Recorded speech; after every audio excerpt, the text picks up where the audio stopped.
Brought to you by NBC bearing, भारताची पहिली bearing उत्पादक। तब्बल 33 तासांनंतर लालबागच्या राजाचं विसर्जन, फटाक्यांच्या आतिषबाजीत लाडक्या बाप्पाला निरोप। तराफ्यावर मूर्ती चढवताना अनेक अडचणी आल्यामुळे उशिरानं विसर्जन। उपराष्ट्रपती पदासाठी उद्या निवडणूक, सत्ताधारी आणि विरोधक खासदार मतदानाची रंगीत तालीम करणार।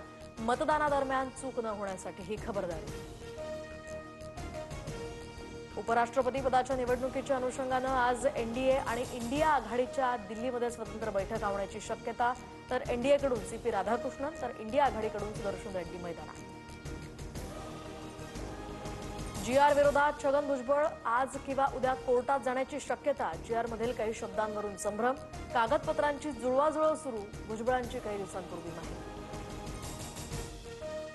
मराठा समाजाचा विचार करताना ओबीसी समाजाचं अहित होऊ देणार नाही। ओबीसींचा उद्धार आणि विकास करण्याचं शिवकार्य आम्ही करणारच, मुख्यमंत्री फडणवीसांची ग्वाही।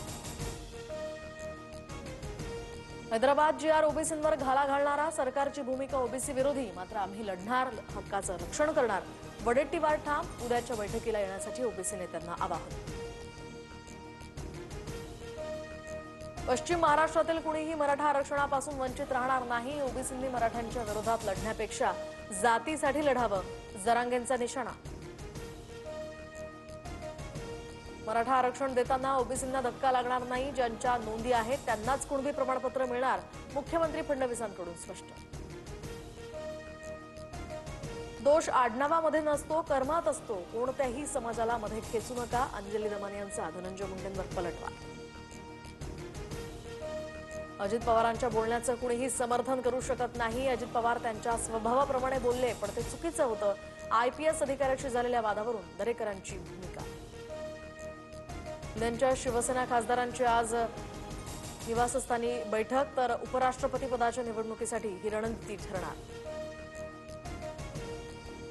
महापालिका निवडणुकीसाठी उल्हासनगरात कलानी आणि शिंदेंची शिवसेना एकत्र। टीम ओमी कलानीचा शिंदेंच्या शिवसेनेला जाहीर पाठिंबा।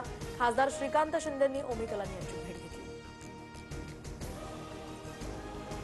अजित पवारांच्या राष्ट्रवादीचा माजी आमदार शिंदेंच्या गळाला, तर कैलास पाटील शिंदेंच्या शिवसेनेमध्ये प्रवेश करणार। छत्रपती संभाजीनगरमध्ये एकनाथ शिंदेंच्या उपस्थितीत हा पक्ष प्रवेश होणार। पुण्यात 31 तास रेकॉर्ड ब्रेक मिरवणुका, मानाच्या बाप्पांचं विसर्जन, पण इतर मंडळांना उशीर। दिमाखदार मिरवणुकांमध्ये तरुणाईसह पोलिसांनी सुद्धा आनंद लुटला।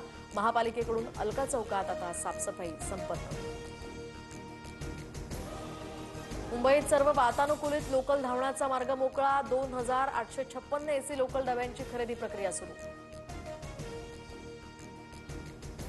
कल्याण डोंबिवलीमध्ये उद्या पाणी पुरवठा बंद राहणार, तर दुसऱ्या दिवशी सुद्धा कमी दाबानं पाणी पुरवठा होणार। महावितरणच्या कांबा उपकेंद्रात दुरुस्तीचं काम हाती। 8 वर्षांच्या प्रदीर्घ प्रतीक्षेनंतर भारत आशिया कपचा मानकरी। भारताकडून गतविजेत्या दक्षिण कोरियाचा 4-1 पराभव, तर भारतीय संघाला 2026च्या हॉकी विश्वचषकाचं तिकीट। 1 वर्ष पूर्ण होण्याआधीच जपानचे पंतप्रधान शिगेरू इशिबा पायउतार। निवडणुकीमध्ये पक्षाच्या पराभवाची जबाबदारी स्वीकारत कृषी मंत्री आणि माजी पंतप्रधान यांच्या भेटीनंतर हा निर्णय।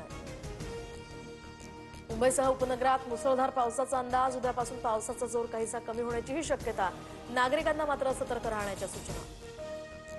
Brought to you by NBC bearing, भारताची पहिली बेअरिंग उत्पादक।